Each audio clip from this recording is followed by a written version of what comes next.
Cintailah produk-produk Indonesia. Berlaku gak ya buat nih barang? Bukan brand Indo sih, tapi buatan Indo. Oke guys, dengan gue Randy dan bintang tamunya kali ini Adidas Essentials Training Shoulder Bag dengan kode produk HT4752. Tas ini cukup membanggakan ya buat kita karena dia made in Indonesia guys, tepatnya Jawa Tengah. Kalau apparel kayak baju, celana sih gue udah sering lihat yang buatan Indo. Tapi kalau tas, jujur aja gue masih jarang liatnya. Tas ini tuh juga salah satu yang paling murah di antara tas Adidas sejenis. Harga retailnya ada di 280.000. Tapi apa karena murah berarti dia murahan? Mari kita lihat. Dari luarnya dulu, desainnya sih ikonik dari Adidas ya. 3 stripes gini gue suka. Cuman logonya aja, menurut gue sih oversize. Lebih bagus kalau lebih kecil atau malah nggak ada. Lebih simple aja, kayak semacam ngasihin secara nggak langsung. Oh ini brand Adidas loh. Toh orang juga udah tahu 3 stripes brandnya siapa. Dari bahan printing logo dan 3 stripes-nya ini juga standar aja. Sablon biasa, cuman agak tebal sedikit. Tapi overtime bakal kelupas juga pastinya. Dari bagian base keliling ke samping kiri dan kanan ada lapisan coating PU. Yang gua tahu maksudnya sih supaya waterproof dan gampang dibersihin. Kalau ditaruhnya berdiri. Masalahnya tas model gini tuh penampang base-nya aja cuma segini. Itu ibarat naruh handphone tapi diberdiriin. Susah kan? Kalaupun kadang bisa, tapi kan PR banget. Kalau ransel sih oke, base-nya gede. Ditaruh juga bisa berdiri sendiri. Materialnya dari 100% polyester hasil daur ulang. Yang sejujurnya gue sendiri nggak tahu bener apa kagak. Tapi di sini ada yang membagongkan guys.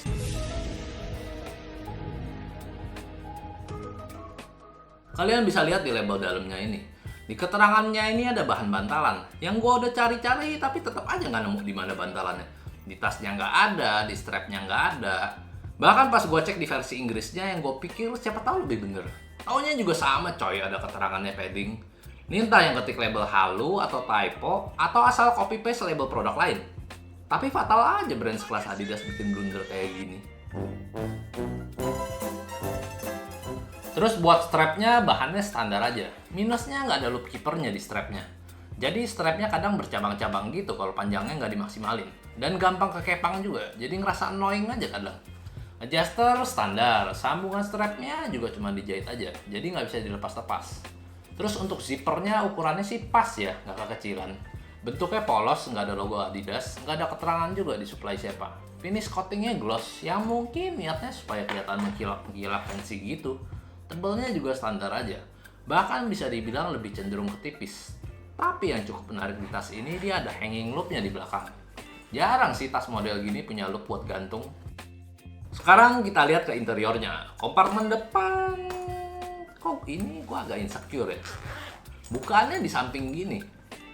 Bukan insecure gara-gara takut dicopet ya. Justru insecure gara-gara buka tutup kompartemen yang ini. Takut ada yang jatuh malah. Bisa-bisa masuk 2.000, keluar 100.000. Tekor dong. Kayak film Dono, masuk kena, keluar kena. Terus di dalamnya ini juga nggak ada linernya ya. Irit bahan banget. Awalnya gua kira di sisi ini pakai liner. Taunya ini cuma kain pemisah coy, antara kompartemen depan dan kompartemen utama. Jadi ya kalau hujan siap-siap basah semua sampai dalam-dalam sih. Untuk kompartemen utama bukannya agak sempit ya, apalagi buat yang tangannya gede.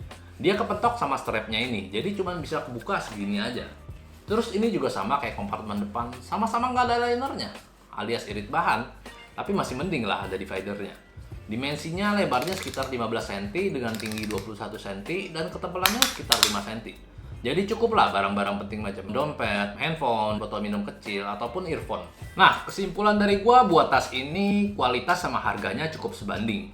Kasarnya kelihatan ekonomisnya, alias kelihatan murah. Karena dari semua segi standar aja, material yang dipakai juga minim. Mending kalian saving lebih buat yang range harga di atasnya. Tapi gua akuin, loncat harganya tuh jauh. Loncatnya paling dekat udah start dari 400. Yang mungkin bikin beberapa dari kalian ngerasa kemahalan.